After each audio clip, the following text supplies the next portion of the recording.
Welcome back. लाखों रुपए देकर मौत को गले लगा लिया। एक बार फिर यूनान में कश्ती हादसा। अब तक 4 पाकिस्तानियों की हलाकत की तस्दीक हो चुकी है। 3 मुख्तलिफ जहाज़ों से 47 पाकिस्तानी रेस्क्यू किए गए हैं। एक पाकिस्तानी मोहम्मद इमरान अस्पताल में जेर इलाज है। बाकी 46 को अक़वाम मुत्तहिदा के सेंटर से रवाना कर दिया गया। ताहम जराये के मुताबिक कश्ती में सवार मंडी बहाउद्दीन के 7 अफराद में से 6 का खानदान से राब्ता नहीं हो रहा, जिनकी हलाकत का खदशा। उनमें से 35 साल एहतशाम, 25 साल अयाज, 32 साल अब्दुर्रहमान, 30 साल फ़ाहद खालिद, 28 साल अंस असलम शामिल। हादसे के बाद मंडी बहाउद्दीन के इलाके हीला गांव में सफ़े मातम बिछ गई। दूसरी तरफ जिंदा बच जाने वाले हारून असगर का वॉइस मैसेज ABN न्यूज़ को मौसूल, जिसमें उनका कहना था कि खदशा जाहिर किया जाता है कि तहसील फालिया के गिरदुनवा के दर्जनों अफराद भी इस कश्ती में सवार थे। जराये के मुताबिक इस हादसे में अशरत नामी शख्स इंसानी स्मगलिंग में मुलव्विस, जो हीला का रिहायशी और 30 से 35 लाख रुपए लेकर लीबिया कश्ती के जरिए यूनान पहुंचाता है। अफजाल हुसैन हमारे नुमाइंदे मजीद बताएंगे। अफजाल, बताएगा क्या तफसीलात है? जी शुक्रिया। ये इंतहाई अफसोसनाक और अंदोनाक वाकया ये लिबिया से यूनान कश्ती हादसा पेश आया, जिसमें गैर कानूनी तरीके से बैरून मुल्क जाते हुए ये वाकया पेश आया। और इस कश्ती में तकरीबन 83 अफराद सवार थे, जिसमें काफी तादाद जो पाकिस्तानियों की बताई जा रही है। और बदकिस्मती से जो मंडी बहाउद्दीन के तहसील फालिया के इलाका हेला गांव के जो 7 नौजवान हैं, उसमें से 6 नौजवान इस कश्ती में मौत के मुंह में चले गए हैं। और इस दर्दनाक खबर के बाद मुसद्दका इतला मिलते ही गांव हेला में इस वक्त सफ़े मातम बिछ चुकी है। और ये भी बताता चलो कि जान बाक होने वालों में 35 साल एहतशाम है, 25 साल अयाज है, 32 साल अब्दुर्रहमान है, 30 साल फाद है, 28 साल अनस असलम शामिल है। जबकि बच जाने वाले जो खुश नसीब है हारून असगर है। इसने अपने मैसेज में ये तस्दीक कर दिया। और ये ABN TV नाजरीन के जो है देख सकते हैं इसको, कि इसमें मैसेज की तस्दीक हो चुकी है। और इसके साथ साथ ये बताता चलो कि ये अशरफ सलीमी नामी जो इंसानी स्मगलर है, ये भी बताया जा रहा है कि ये हेला गांव का ही रहने वाला है। और इसके साथ साथ ये बताता चलो कि ये 4 साल कबल भी इसी गांव के जो 4 नौजवान है, वो भी बैरून मुल्क जाते हुए बदकिस्मती से हादसा का शिकार होकर जान बाक हो गए थे। बहुत शुक्रिया आगाह करने के लिए अफजाल। यूनान कश्ती हादसे में जान की बाजी हारने वाले 4 पाकिस्तानियों की शिनाख्त हो गई। जाँ बाक अफराद में हाजी अहमद, मोहम्मद आबिद, रहमान अली, मोहम्मद सुफियान शामिल।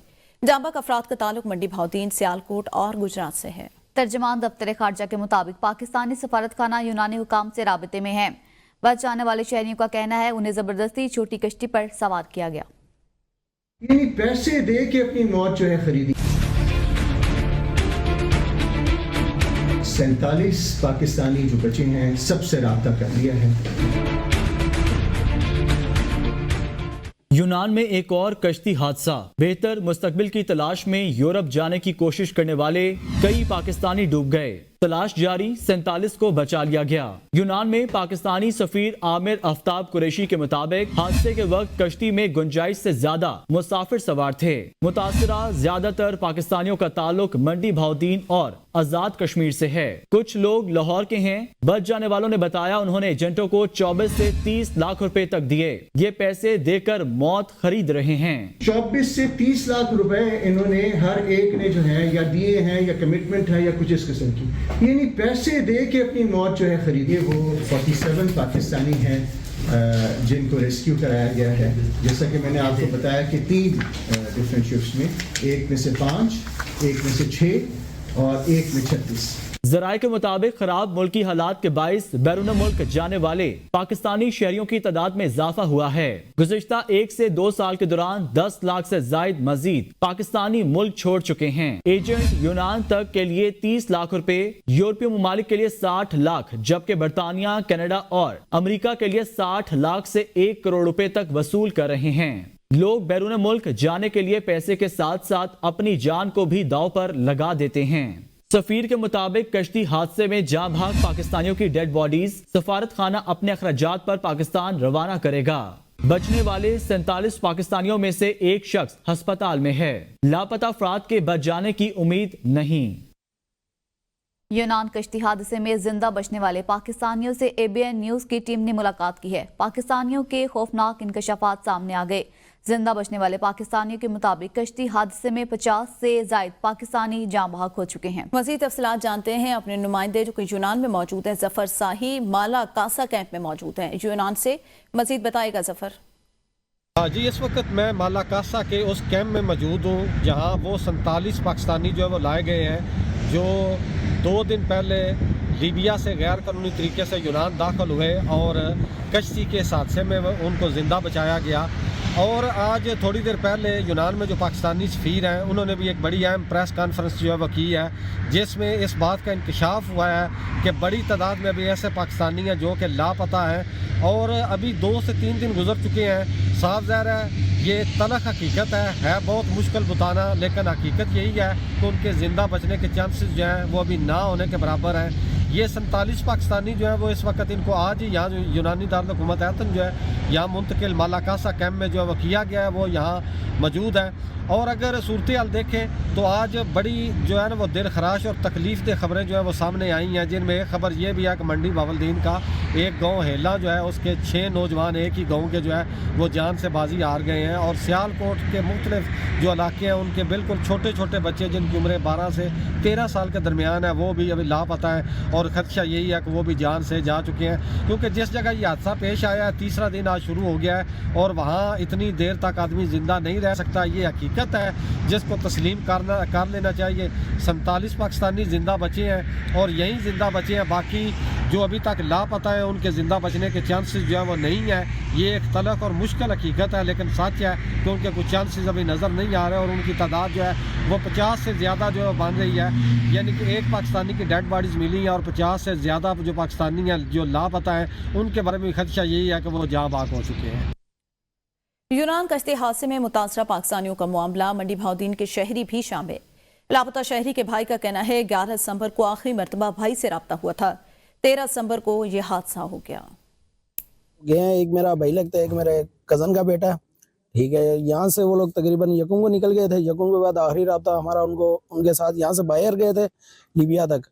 आखिरी रब्ता हमारा उनसे तकरीबन 11 तारीख को हुआ था, जब उन्होंने कहा था हम लोग आगे बाई शिप यूनान के लिए जा रहे हैं। तो उसके बाद 2 दिन बाद 13 तारीख को न्यूज़ आई है कि हादसा ये पेश आ गया, जिसमें कुछ बंदे रिकवर हो गए, कुछ अभी मिसिंग है, ठीक है। जो रिकवर हुए उनके बकौल तकरीबन 47 बंदे सिर्फ बचे हैं, बाकी जो है लापता हैं अभी तक। तो हमारी गवर्नमेंट से यही अपील है कि जो लापता है उनका पता लगाया जाए ताकि मजीद आसानी पैदा करें।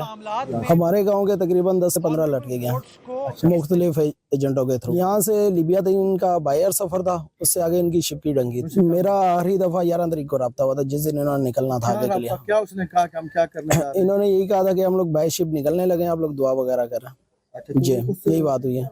हमारे इलाके तो तकरीबन 10-15 थे, लेकिन वहाँ पे अलग अलग शिपें निकलती हैं, उस हिसाब से उन्होंने अलग अलग इलाकों के अलग अलग लड़के थे, तो कोई कंफर्म नहीं है कौन कौन गया था उस शिप में, कौन कौन नहीं था। फिलहाल यही खबर है कि लापता है। बाकी जो सोशल मीडिया पे चल रही है वो सारी फेक है, तो इस बारे में अभी कोई कंफर्मेशन नहीं है। तो इंशाल्लाह जैसे आएगी तो फिर आपको बताएंगे। मेयर कराची मुझे वहाब मीडिया से गुफ्तगू कर रहे हैं। प्ले ग्राउंड था, उसको 94 में KMC ने कहा कि इसको आप डेवलप कर लें ताकि पब्लिक का भला हो। वो मुद्दा करने के बाद उन्होंने दीवार खड़ी करके एक प्राइवेट स्पोर्ट्स कॉम्प्लेक्स बना दिया है, जिसमें कोई बच्चा फ्री में नहीं खेल सकता, पैसे चार्ज किए जाते हैं। कहीं पर KMC का जिक्र नहीं है, नेशनल बैंक स्पोर्ट्स कॉम्प्लेक्स लिखा हुआ है। सोने पे सुहागा ये हुआ, ये कौड़ियों पे इनको ज़मीन दे दी गई थी। जब मैं और सलमान मेयर डिप्टी मेयर बने, हमने कहा ज़मीन की पैमाइश कराई जाए।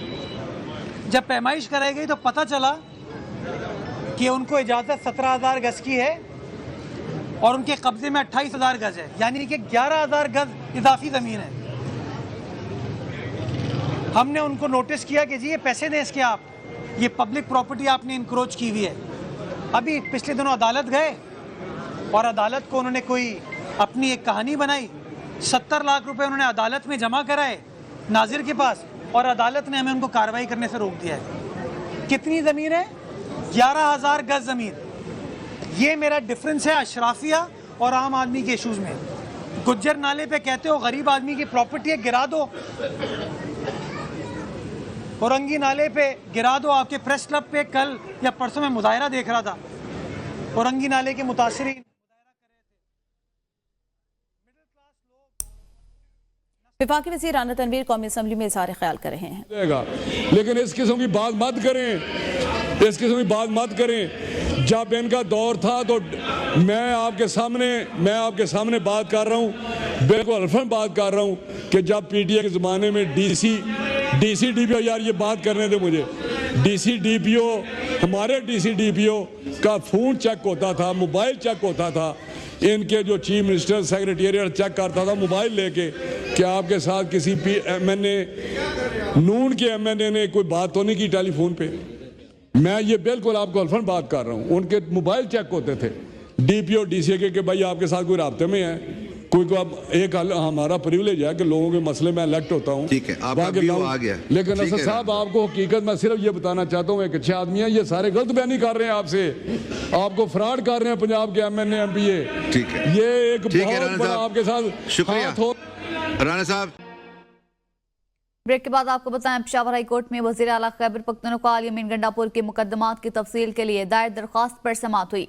अदालत ने वज़ीर आला को 1 महीने की हिफाजती जमानत दे दी। अदालत ने कहा कि 1 महीने तक वज़ीर आला को किसी भी दर्ज मुकदमे में गिरफ्तार न किया जाए। दरख्वास्त पर समाअत जस्टिस साहबजादा असदुल्ला और जस्टिस वकार अहमद ने की है। आपको बताएं, अदालत ने वज़ीर आला को 1 महीने की हिफाजती जमानत दे दी और किसी भी मुकदमे में गिरफ्तार न किया जाए। अदालत के अहकाम सामने आ गए, 1 महीने तक वज़ीर आला को किसी भी मुकदमे में गिरफ्तार न किया जाए। दरख्वास्त पर समाअत जस्टिस साहबजादा असदुल्ला और जस्टिस वकार ने की। खैबर पख्तूनख्वा के वज़ीर आला अली यमीन गंडापुर कहते हैं, मुझे कल अडियाला जेल में नहीं छोड़ा गया, मुझे कहा गया आपकी क्लियरेंस नहीं। अली यमीन गंडापुर ने कहा मैं पूरे सूबे का नुमाइंदा हूँ। मजीद कहा मुझे किसी क्लियरेंस की जरूरत नहीं, बोले सिविल नाफरमानी में बानी पीटीआई के हुक्म का इंतजार है। कह रहे हैं कि जी क्लियरेंस नहीं है आपकी, मैं पूरे सूबे का नुमाइंदा हूँ, मुझे क्लियरेंस की जरूरत नहीं है। और जो क्लियरेंस मांग रहे हैं पहले तो उनकी क्लियरेंस होनी चाहिए, वो जो हरते इस बुक में कर रहे हैं क्या उनकी क्लियरेंस है? ऐसी हरते करने वालों की फिर चलो जल्द मुलाकात हो जाए। वो तो खान साहब ने आज अनाउंस करना था, आज से शुरू होनी थी, अभी आज खान साहब ने कहा था कि आज इसके बारे में वो तफसीलन बताएंगे तो सामने आएगी, तो जैसे खान साहब का हुक्म होगा इंशाल्लाह वैसे होगी। इंसदादी दहशतगर्दी अदालत रावलपिंडी में अपोजिशन लीडर उमर अयूब के खिलाफ अटक में दर्ज 3 मुकदमात की समाअत हुई। उमर अयूब ने 26 नवंबर की 3 मुकदमात में जमानत कबल अज गिरफ्तारी दायर कर रखी है। अदालत ने समाअत 24 दिसंबर तक मुलतवी कर दी। समाअत एटीसी के जज अमजद अली शाह ने की। अनवार अब्बासी मजीद बताएंगे। अनवार बताएगा, अदालत ने समाअत 24 दिसंबर तक मुलतवी कर दी। जी बिल्कुल, इंसदादी दहशतगर्दी अदालत रावलपिंडी में अपोजिशन लीडर उमर अयूब के खिलाफ अटक में दर्ज 3 मुकदमात की समाअत हुई। उमर अयूब ने 26 नवंबर के 3 मुकदमात में जमानत कबल गिरफ्तारी दायर कर रखी है।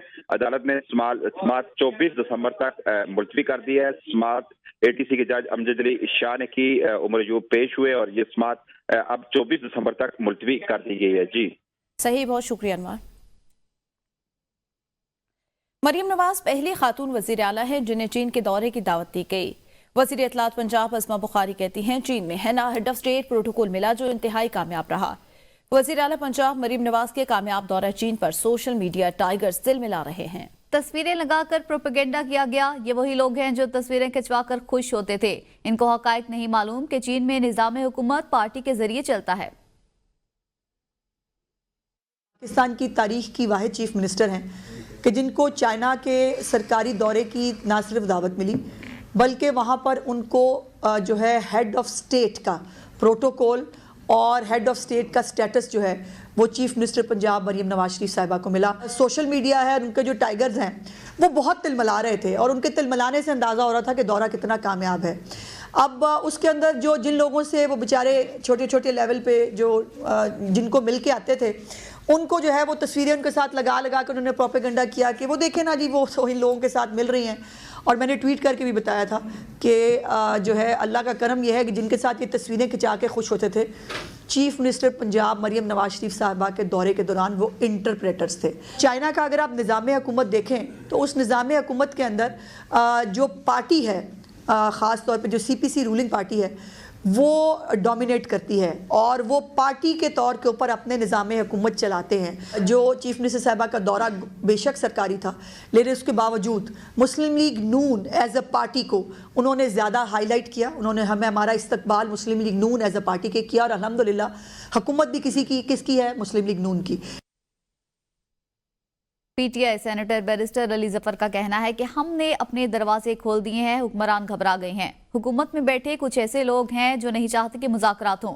हमारा मुतालबा है कि 9 मई के हवाले से जुडिशल कमीशन बनाया जाए। बानी पीटीआई ने सिविल नाफरमानी की बात ओवरसीज पाकिस्तानियों के लिए की। उनकी सियासी जमात में भी कुछ लोग हैं जो यकीनी तौर पे नहीं चाहते कि किसी किस्म का सलूशन हो, कोई हल हो सारे मसाइल का। वो बातचीत नहीं करवाना चाहते या वो चाहते हैं कि ऐसी बात ना हो, तो वो इस तरह के बयान दे रहे हैं। एक वक्त ऐसा था कि सारे इनके लीडर्स जो थे वो यकजुबान होके कहते थे कि जनाब पीटीआई ऐसी सियासी जमात है जो बातचीत करना ही नहीं चाहती। तो हमने जब देखा कि हुकूमत बिल्कुल घबरा गई है और उनको अब कुछ समझ नहीं आ रही, हम गुफ्तगू के, बातचीत के, डायलॉग के दरवाजे खोल देते हैं। पीटीआई रहनुमाओं पर एहतजाज और तोड़फोड़ की दफात के तहत दर्ज मुकदमात का मामला। पीटीआई एमएनए ज़रताज गुल ने 5 मुकदमात में बुरी जमानत के लिए अदालत से रुजू कर लिया।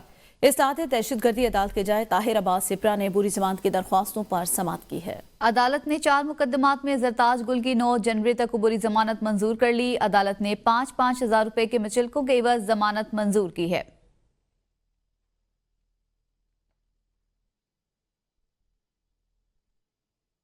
पीटीआई रहनुमा ज़रताज गुल की एटीसी के बाहर मीडिया से गुफ्तगू। कहा 26 नवंबर की आड़ में हमारे ऊपर केसेस बनाए गए।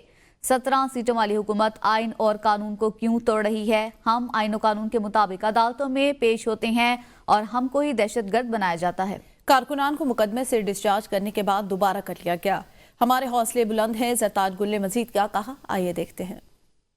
केसेस में मैंने आज ज़मानत करवाई है जो इन्होंने 26 नवंबर की आड़ में हमारे ऊपर की। हालांकि 26 नवंबर को हमारी लोग शहीद हुए हैं, हमारी लोग इस वक्त मिसिंग हैं और सरापा एहतजाज है पूरा मुल्क के गोली क्यों चलाई है, या 17 सीटों वाली जमात जो है हर हरबा क्यों इस्तेमाल करी आइन और कानून को तोड़ के कि जिसकी वजह से उनकी कुर्सी को जो है वो कोई मुस्तकिल जगह मिल सके। देखें, आवाम की अदालत में हमेशा सुरखरू होते हैं, पेश होते हैं, वोट के ज़रिए आते हैं।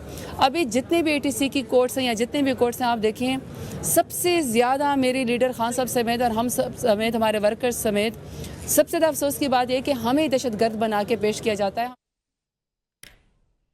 बानी पीटीआई के खिलाफ तौहीन इलेक्शन कमीशन और चीफ इलेक्शन कमिश्नर केस की समाअत हुई। मेंबर सिंध निसार दुरानी की सरबराही में 3 रुकनी बेंच ने समाअत की। बानी पीटीआई के वकील फैसल चौधरी ने कहा, गुज़िश्ता समाअत पर कमीशन ने बानी पीटीआई की वीडियो लिंक से हाजिरी का हुक्म दिया था। मेंबर सिंध ने इस्तिफसार किया कि क्या वीडियो लिंक से हाजिरी का बंदोबस्त हुआ। हुकाम इलेक्शन कमीशन ने बताया कि हमारी तरफ से इंतजामात मुकम्मल हैं।